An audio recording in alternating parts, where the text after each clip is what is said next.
আজকের দিনটা আমার কাছে ভীষণ স্পেশাল। আর এই স্পেশাল দিনে জানো তো, পায়েস না করলে তো হয়ই না। তাই দেখো আমি পায়েস বসিয়ে দিয়েছি। পায়েসটা ভীষণ শুভ, সাথে একটু মাংস করে নিলাম। আরও অনেক কিছু রান্না আছে যেটা সন্ধ্যেবেলায় আমি করব। তারপরে দেখো মেয়েকে পড়তে দিয়ে আমি আর বাবান চলে গেছিলাম একটু স্টাইল বাজারে। হ্যাঁ, ওর জন্য একটা টি শার্ট নিলাম। আর এখান থেকে দেখো এই যে কেকের দোকানে সকালে অর্ডার দিয়ে গেছিলাম, কেকটা নিয়ে নিলাম। সাথে এই যে কিনতেই বাড়ি ফিরছিলাম। তো এখান থেকে একটুখানি নিয়ে নেব দই, গোপু সোনার জন্য একটু মিষ্টি, সেগুলোই কিনতে বাড়ি চলে এলাম। তারপরে এই দেখো বাবানের জন্য কেকটা রেডি করে নিয়েছি।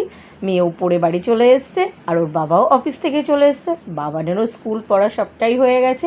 তো এই সময়টা আমরা সবাই এখন বাড়িতে, তাই সন্ধেবেলার পরেই বাবানের কেকটা কাটা হয়েছে।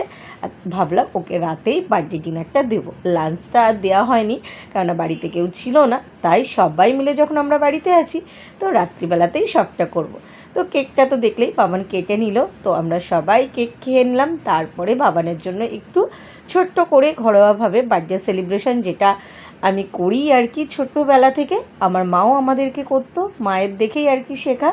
তাই দেখো বাবানকে একটা নতুন গেঞ্জি পরে, আর যেগুলো 5 রকম ভাজা মাছ, তারপরে পায়েস, একটু দই কাতলা, চিকেন, যেগুলো আর কি দেয় বাঙালি আর কি মতে, তো সেগুলোই দেখো আমি বাবানকে করে দিয়েছি। একটু ধান দুব্বো, একটু আশীর্বাদ করে নেব। তোমরা অনেকেই বাবানকে অনেক অনেক উইশ করেছো, তোমাদেরকে সবাইকে অনেক অনেক ধন্যবাদ, অনেক অনেক ভালোবাসা। তো এইভাবেই তোমরা পাশে থেকো। ভাবলাম তোমাদের সাথে ছোট্ট করে একটা ভিডিও শেয়ার করি, আর এটা আমার এফবিতে জমা থাকুক। যখন ওই যে 2 বছর 4 বছর 9 বছর বাদে রিটার্ন দেয় ফেসবুক, তখন বেশ ভীষণ ভালো লাগে, তাই ফেসবুকের কাছে জমা রাখলাম। তাই ভাবলাম ভিডিওটাও করে রাখি। তারপরে ওর বাবা একটু আশীর্বাদ করে নিচ্ছে। আর আমরা তো 4 জনেই থাকি, আমি, ওর বাবা আর ছেলে মেয়ে। এই ভিডিওটা তোমাদের সাথে শেয়ার করলাম। কেমন লাগলো অবশ্যই জানিও। আর সবার লাস্টে দেখো বুনু ওকে পায়েস খাইয়ে দিল। টাটা।